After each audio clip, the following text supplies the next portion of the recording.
our home and native land. Well, we hit 400, guys, so I had to sing a song. And what better than the Canadian national anthem since we are talking about Canada? Um, so thank you so much, guys, for subscribing. Our next milestone, 500, and eventually we'll get to the righteous path of 1K before the end of the year. So we are making a Team Canada video concerning hockey because we are Canadians, so we want to show our support. We do want to acknowledge the fact that we do have American followers on this channel. So if you guys want to see a Team USA video, we'll get one ready. I would say sometime this weekend. I know there's going to be a couple games that already started, but if you guys are really, really looking forward to an American video, please make sure to let us know. And we're going to try to get something ready for you guys. But for now, we're going to be concentrating on Team Canada. And it's an interesting Olympics once again because the NHL players will not be participating once again in this Olympics. So the same situation like 2018 is unfortunately the same situation for 2022. But fortunately, it opens up spots for other players playing outside the NHL to participate in this team. So as you guys could see, we have the roster on the left side and we have the group on the right side. I just wanted to say that the returning members from the 2018 team are Maxim Naro, who is an assistant captain. We have Eric Odell, Matt Robinson, and we have Eric Stahl, who's back with Team Canada for the first time since the 2010 Olympics, which included NHL players, and he wasn't an NHL player during that time. Unfortunately, Claude Giroux broke his ribs, which is, I mean, it's not funny, but I mean, what's the luck? You know, had horrible luck, with a heart attack and all this, for example. It just Claude seems, Julien. You yeah. said Claude Giroux. Oh, Claude Giroux. Oh, sorry, Claude Julien. Yeah. Oh my God. No, he's fine. He's fine, guys. So he was replaced by the infamous Jeremy Colleton, who got fired by the Chicago Blackhawks at the start of the 2021-2022 season. Um, Another notable mention, you have Adam Tambellini, who is the Tambellini. son of Steve Tambellini, who participated in the 1988 hockey tournament for the Winter Olympics. What else do I have here? And yeah, just a little bit of fun facts. So, since you guys are not aware of maybe where these players come from, we have four AHL players on the roster. We have Stahl, Hosang, Waterspoon, and Cracknell. From Switzerland, we have four players: Naru, Carr, Desharnais, and Winnick. From the NCAA, we have three players: Levy, Power, and McBain. From the German league, the DEL, we have Ferraro and Street. From the SHL Sweden, we have two players, Matt Tompkins and Adam Tambanelli. And from the OHL, we have Mason Mctavish. And the average age this year is 29.68. So, a fairly older team.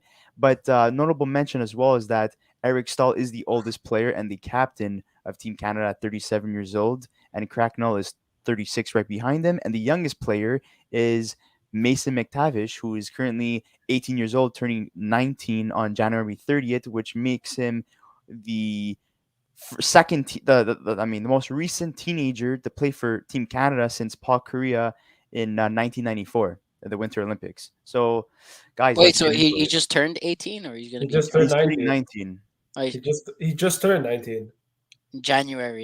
Yeah, Oh he yeah, just yeah, turned yeah, it he just passed. turned Yeah, my 19. bad. Yeah, I I was was like, thinking that we're still in February. I mean, in January. We're in February. So yeah, he's 19 years old currently, and yeah, so first teenager since Paul Kariya to represent Team Canada since 1994 in the Winter Olympics. I mean, I don't know. Obviously, when the Olympic teams first got announced a long time ago, right? There was a lot of talk about how the NHLers were going to go and how it was going to be fun to see the NHL players come back. Unfortunately, that isn't the case due to the fact that the NHL just didn't allow the players to go. But I think that with this roster and the fact that there's new players coming from different leagues, I think it's going to be very interesting to watch. And I think you've got some very interesting and notable names on this list. You've got Mark Barberio on defense, who's a guy that I think a lot of people are familiar with. You've obviously got in net, you've got Devin Levi, who everybody knows him from the World Junior Championships and how well he did for Team Canada over there. But even the forward core, there's Daniel Carr, who's a former AHL and NHL player. Daniel Winnick's another one that a lot of people know. Obviously, Mason Mctavish, who was in the World Juniors and got drafted third overall by Anaheim. There's a few other guys. Landon Ferraro, who is the son of Ray Ferraro of TSN. So obviously he's pretty familiar. There's Eric Stahl, who's Stanley Cup champion, NHL veteran. One of the best players we've seen in the NHL too. David Desharnais, former Montreal Canadian, and played a couple of years in Edmonton and New York as well. And obviously there's Jordan Wheel and Josh Hosang as well that are also pretty notable names there. So Canada's got a good roster. And obviously on defense too, there's Jason Demers, who's another one that I forgot to mention, and obviously Owen Power, who is Team Buffalo first overall pick. We could all agree that this team is better than 2018's Olympic team without NHL players. I would think so. I would think so too. And I think what's going to be interesting about Canada is I think it's like you mentioned before, right? It's an older team. It's a team that has a lot of older players and whatever, but they've got a mix of youth as well. And Mctavish is going to be a guy that I'm very curious to see what he does. Eric Stahl is another one that I'm going to look out for. I think he's going to be interesting to watch. Jack McBain is another one that I'm looking forward to. Josh Hosang, David Desharnais. But for me, the three guys that I'm really looking for the most, obviously, Mctavish, Owen Power, and Devin Levi. Devin Levi, I think, is going to be a fantastic goaltender in the NHL one day. I think he's got all the tools to become a great goalie, and I think this is his opportunity now. If he does end up being the starter for Team Canada, this is his opportunity to kind of prove to everybody that he is capable of playing against men and that he is capable of competing against guys that are playing in different levels of hockey. So this is a big opportunity for a guy like him, but it's also a big opportunity for Mctavish and Power to kind of show what they're capable of doing as well. So it's going to be very interesting to watch for sure, definitely. And I would say the last thing I would say on my part concerning this team is that the only notable losses would be Rene Bourque, Chris Kelly, and Derek Roy.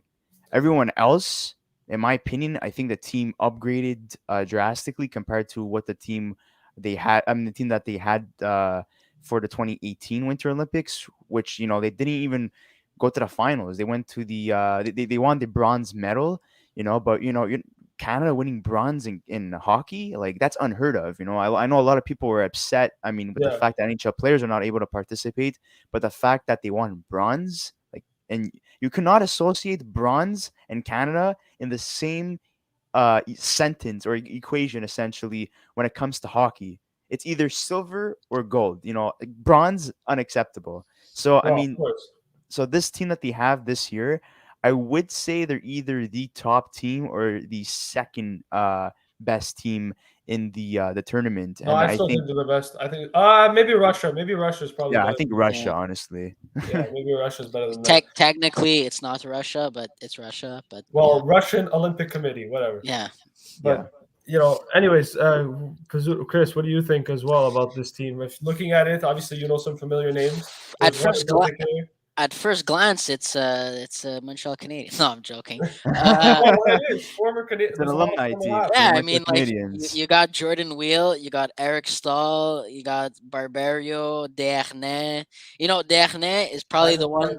Daniel Carr too. Desharnais is probably the one I'm most interested Me too. in seeing. I'm actually really excited to see him again. I don't know. I have a thing for I like smaller guys. I'm a small guy myself. I'm 5'4". I'm not that tall. So when I see smaller guys play some good hockey, I like it. So I'm interested to see how he's been playing, because I haven't seen him since he's played with the Rangers. I think was the last team he's played with. So I haven't seen him since then. Jordan Wheel, I mean, he's an excellent player. Barberio, I've met him. He's a big guy, man. If people get past him, whoo, I'm like, hey, they're gonna get hit. So, and I don't know who he's gonna be playing with. I don't know if these are the exact lineups. Or... No, they're not. They're just the roster. There's no lineup. Okay, and Owen Power. I mean, I think he's gonna dominate just as he did in the World Juniors. And Mctavish, obviously, Anaheim Duck player. Interested in seeing how he's gonna do too. The whole team is really good. But like you said, I mean, probably Russia would be their biggest competition. I'm not too familiar with the American team, but Yeah, Yeah, considering Russia, the most notable names, which somewhat scares me because you're like, holy crap, I remember these guys, man. Oh my god, Anisimov. him and We all his remember him. Play with the Rangers, Blue Jackets, Chicago, and Ottawa. Senators. You have Grigorenko, oh boy. who play with the Jackets. You have Nikita Gusev. You have Nestorov, former Habs too, and Shipachev. So like right there, man, that's pretty deadly. I mean, I think And I most of those think guys are better than what Canada has as a forward Well, group. they play in a better league. Correct me if I'm wrong. Like the yes, KHL is Yeah, they better all than play. yes, The it's a better majority of them league. play in the KHL. Well, I think also don't quote me on that, but I think Russia too has Slava Voyanov. I'm pretty sure he's also on the Russian team. I'm not 100% sure. Don't quote me on it, Let but me see right now. he might be there. The thing is, I think Canada's got a great team. I think Canada's got a lot of guys that are there to prove themselves. They are there. I saw an interview that he did. I don't see him actually. I don't think he made it. Okay, maybe he's not, but I saw Darnay make an interview the other day that was very interesting, and he basically talked about how this is an opportunity for guys that were kind of not considered before to kind of show that they are capable of still competing and whatever. But not only that, it's a big opportunity for a lot of these guys. You think about guys like David Darnay, guys like Mark Barberio, right? These guys were fringe NHLers, and well, I mean, Darnay had a couple of good seasons, but I'm saying like most of these guys that are on this list were fringe NHL players, right? And so for a lot of these guys, it's an opportunity for them to prove themselves. It's an opportunity for some of them to even fight for NHL contracts because you may look at this and watch them play. And let's say a guy like, I'll give an example. Let's say a guy like, Adam Tambellini. Maybe he comes in, dominates the Olympics, and who knows? Maybe a team looks at that and goes, "Oh, we'll sign you." Eric Stahl's a guy that he talked about potentially looking for an NHL contract after the Olympics. He's a guy that can definitely get it. There's a few guys here that are really looking for an opportunity and a chance to potentially become popular players as well. So there's a lot of promise with this Canadian men's team, and I'm very, very excited to see what they do. I'm also excited to see what the women's team does because I think the women's team is underappreciated as well. And I think nobody talks enough about how good Canada's women's are because they're a Yeah, great team as we're well. gonna get into them in a second, but just to answer one of your Oh, questions, I yeah. don't know if it was Chris or Luca who was speaking about Team USA's team. Nothing too impressive. I would say that Canada and Russia would be the two top favorites. Yes. Apart from Drew Comesso, who else do we have? Jake Sanderson, Matthew Kenny Bernier. Agostino, Matty Berniers, Sean Farrell, who's a Montreal Canadiens prospect, and Matthew Nyes. Um, Not an interesting team, to be honest. How come they didn't grab any other junior players to come on the team? That's what I'm curious Yeah, about. there was. Well, I mean, I'm very surprised. I look at. I'll give you an example of Canada. Right, there's a guy like there's. I would have been very curious to see a guy like Caden Gooley maybe Yeah, potentially make the team. That would have been something that would have been really interesting, or even to some extent. And I know that maybe he's too young and they didn't want to consider him, but I would have loved to have seen a guy like Connor Bedard Yeah, that would have for been awesome. for, It, for w- it would Olympic have there would have been more Team Olympic interest Canada. So that would towards have the been fun. Towards the Olympic hockey team this year, or like tournament in general, with I, considering the fact that there's no NHL yeah, participation this year. I would have Try to loved. spice it up a little bit. I would have loved to have seen what one of those or both of those guys could have done because I think it was an opportunity for them to kind of showcase that. But it's going to be interesting. There's a lot of young guys on different Olympic teams, that are going to be that are going to be By any drafted this chance, did year. you mention them already, Luca? Because No, I have. Well, from other teams, I didn't really mention them, but I mean, from Slovakia, if you guys want to pay attention to the Olympics, or if you guys are watching, Team Slovakia's got two young prospects that are going to be drafted this year: Simon Nemec and Juraj Slavkovsky, who are interesting names to look at as well. So there's definitely some teams and some players that have opportunities there. Obviously, Russia's a great team to look at as well. But I think it's going to be an underratedly decent tournament. And the reason why is because you've got players that you've never really expected to be on this team before. And so that's kind of why I think it's interesting to see what happens. and the funny thing is, though, both women and men's team haven't won a gold medal since 2014. So basically, they're on the same Women. path. They're Yeah. trying to get back to their glory days, essentially, trying to get back to, um, you know, being gold medalists. So we're going to be transitioning to the women's team. As you guys can see right here, we have the Canadian women's Yes, roster on the left side. Right side, we have group. the group essentially. It's a fairly hard group, I would say. United States, Russia, Finland, Switzerland's like I mean, irrelevant. So I think this group. I think Canada for me. I mean, let's be honest with each other here in terms of the women's teams. It's Canada and the USA. Those are the two teams that are big, and those are the two teams that are the most well known in terms of women's hockey and whatever, because those two end up playing each other all the time and end up playing against each other.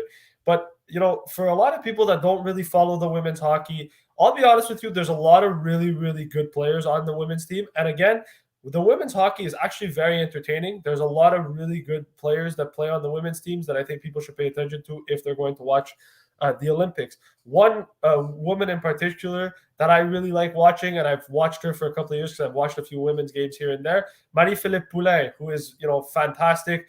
They call her clutch because she scores big goals in the finals, whether to tie the game or to win it or whatever. She's also won 2 gold medals of her own. So that's really interesting to see what she could do. There was Melanzee Daoist as well, who was another one that a lot of people could have looked at. Unfortunately for her, she got injured yesterday in the Canada versus Switzerland game, so we don't know if she's going to play the remainder of the tournament. That's unfortunate, and that's a big blow for Canada if they do lose her, because let's she talk about is the biggest surprise though, Sarah Filler. Sarah Filler, but there's also one more girl that I wanted to mention before we get to her, and that's Natalie Spooner. Fantastic hockey player as well. Had 5 points yesterday, I believe, in Canada's 12-1 win against Switzerland. But Sarah Fuller as well. She came out of nowhere, that girl. And I mean, look, I'll be honest. I watched a little bit of the Canada game yesterday and bits and pieces of it, and she really impressed me. And I think a lot of the Canada players impressed me a lot too, because they again, it was against Switzerland. They won 12-1 there, but they played really well. But she was another one that really surprised me and played really, really well. So I'm looking forward to see what Canada can do moving forward. They played Switzerland yesterday. They had 70 shots on net total through 3 periods, which is absolutely insane. Unfortunately for Anne-Renée Desbiens, she just missed out on her shutout. She made 14 saves on 15 shots. Unfortunately for her, she didn't get the shutout, but Canada dominated. And I think that that's what we're going to see from both teams, both men and women's teams. We're going to see complete domination. It's going and, to and be they're and they're hungry this year, Canada. Because of the huge upset going back to the 2018 Winter Olympics, where they lost to Team USA's women's hockey team 3-2, and it was devastating. Seeing Canada crying and absolutely destroyed. And currently, they have 13 players who were part of that team. So those players, I would say, have one goal in mind, and that's yeah, the kick the United States' ass essentially, and absolutely. and pay them a little visit and be like, guess what, guys, we're back, and we're back stronger, and we have a goal in mind, and that's to win it all, win gold Absolutely. essentially. Um, what else? They But have I mean, six.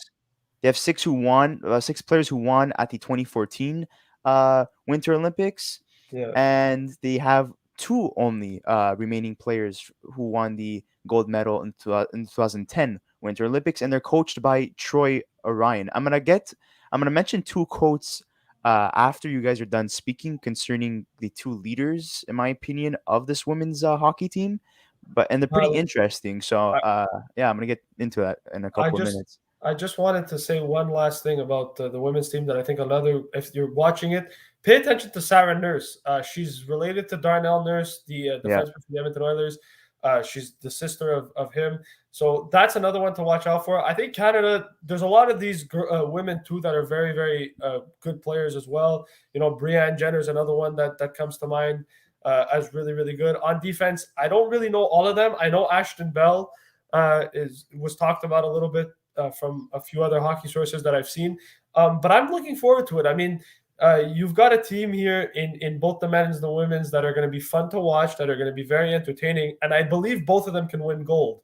I think the men's are going to have a harder time, in my opinion, just because I think there's better teams in the men's tournament compared to the women's. apart from like, I think because I think in the women's it's only Canada and the US really that are that good. Russia's good, but I still think Canada and the US are better than both, better than Russia. So for that reason, I think Canada, it's gonna their toughest opponent, the women's team, is gonna be the US. If they can somehow Yeah, find a way to eliminate the US, they'll be fine. And yeah, so I'm looking forward to see what they can do. the U.S., just to mention, have four players making their third Olympic appearance, and the most notable player, and they're most notable players on the team because they've been there for such a long time. We have Yeah. Amanda Kessel, Phil Kessel's sister. We Yes. have Hillary Knight. Everyone knows of her, fantastic player. Um, we have Brianna Decker. If I'm not mistaken, she got injured or Yes, she got she injured. got injured. She's I believe from what I read, I'm not sure, but I believe she's missing the remainder of the tournament with an injury. We have Lee Steckline, and we have Kendall Coiney Schofield. If I'm sorry for the Schofield, pronunciation. Schofield. Oh, Schofield. Okay. So yeah, those. So as you can see, I would say both Canada and the U.S. have players on their team that have a lot of experience and have been like to the finals. Essentially, they've won and lost in the finals. So I would say these two teams are gonna go head to head till the end. And I mean, I wouldn't say Canada's more hungry just because they lost and they want revenge against the United States. But, I would say maybe the United States are as hungry as Canada to repeat and win a second consecutive gold medal and stop Canada from, accomplishing their goal of beating them. So that's going to be interesting to see. Um, yeah. So I don't know if Chris, you have anything to add before we Oh, conclude. I was gonna do a little shout out to Sarah Nurse, but you guys beat me to it. Well, Luca beat me to it. Okay. So, Well, but I was just yeah. gonna mention that the United States, they have like you guys said, they have a pretty good team and they're also hungry to win. I think it's just like the men. I think it's honestly, well, I mean, the men. There is a few other teams that are pretty good too, but I think it's honestly between two teams that are the heaviest favorites. I mean, in the men's is Canada, Russia. Here, I would say it's Canada and the U.S. And am I not mistaken, or is Russia also in the Team Canada men's group? Let No, me they're go not. back. They're not. They're They're It's not. only not. Canada. Just to It's go only back, Canada. you have Yeah, they're Germany, not. China, United States, Okay, and there's only Canada. four. Okay, Yeah. so here there's five. All right, so that was my mistake. But yeah, I mean, listen, it's gonna be an interesting tournament. I don't know how the bracket's gonna work at the end of the group stage, so I don't know if Canada and the US won't see each other until the finals or what's gonna happen. But it's gonna be interesting. Yeah, I feel like definitely. whoever's gonna be left between Canada and US, if ever they meet each other early, I don't know how the bracket works once again. I think they're the clear favorites to win.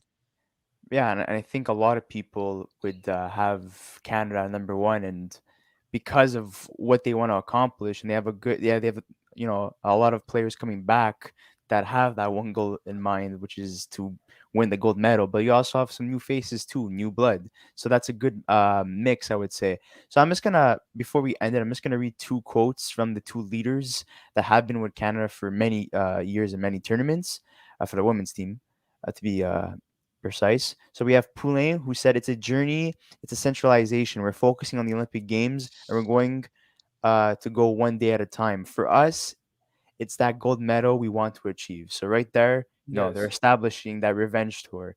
Then you have a Laroc, who says there's a new level of confidence that has been different, the difference maker this year. Something that she hopes to carry into this tournament for Canada in order to achieve the goal of being on top of the podium. She also says that there's so much of a successful part of our journey this year is that true belief, regardless of the score. It's that genuine belief that we can win and just play really good hockey. We're really focused on the process and things we need to do in order to be successful. This is the best team I've been a part of. So yeah, right there, a lot of confidence, a lot of passion heading into this tournament for the women's team. Very inspiring words from them, and I hope. I just wanted to say this on our behalf. The sport of hockey is growing. It's been growing for many years. And I think the women's hockey, especially tournaments like this, we have to acknowledge the fact that it's not only a male dominant sport, but it's also open for women to play. Hockey is a sport for everybody, and we just want to, make that clear. And And that's why I wanted to do a like somewhat of a dual episode concentrating on the men's and women's because in our opinion, we view them as equals. of So course, please, yeah, and I think also not only that, right? Like you said, hockey's for everybody, and I think, but I think also like I don't think women's hockey in general gets the respect that it deserves, and I think there's a lot of really good hockey player, a lot of women hockey player that are really really good, that I think people need to start paying more attention to, and that's also with leagues. I think um, people don't really talk a lot about women's hockey leagues, and I think that there's a lot of really talented players over there. And so I think this is a perfect opportunity for not only the outside population who are not very familiar with the women's hockey associations to kind of pay attention to them and to see that there is some potential that if they do decide to showcase women's hockey on television and worldwide after the Olympics, that there might be some interesting and some fans, because I think at the end of the day, as much as the men's are fun to watch, there are some really good women hockey players. Natalie Spooner is one that I really really like personally. I think she's really really good, and obviously Marie-Philippe Poulin is another one too. So I think it's an opportunity that women get to show themselves and be like, look, we're able to compete. Look at us. We're making this sport fun too. And so I think it's an opportunity to just showcase themselves, and it's really really good. And I'm rooting for them. I'm rooting for the Canada women's team. I hope they win gold and they bring them back to Canada, because I think that would be fantastic. And I hope the men's do too. So this way we can have a dual gold medal for both hockey and men and women, and we can rule the hockey world once again. it would be good for the sport of hockey For because it sure. just Yeah. makes sense. And That's no, it. I'm joking, guys. Whoever wins, it's gonna be deservedly so. Whether it's Canada, United States, Russia, and we're talking about the men and women's tournament. Good luck to everybody in this tournament. Please, women and men, pay attention to both the women's and men's hockey team. It's going to be very Yes. exciting. So on behalf of our podcast, we just wanted to say, go Canada, go. And Yes. don't forget to like our video, Love Canada, subscribe to our baby. channel, check out any other content that interests you. And if you want to see a Team USA video, we'll try our best to cobble one together and get one done as soon as possible, most likely Let us know. Sunday. Let us know in the But comments if you yeah, guys let want us know in it. the comments. But if you do not see a video concerning United States on Sundays because we didn't get enough, I would say like Feedback. approval from the subscribers. But Yeah. until our next episode, which could possibly be Sunday or Monday, we just wanted to say thank you so much, guys. Until the next episode. And let's go, Cat.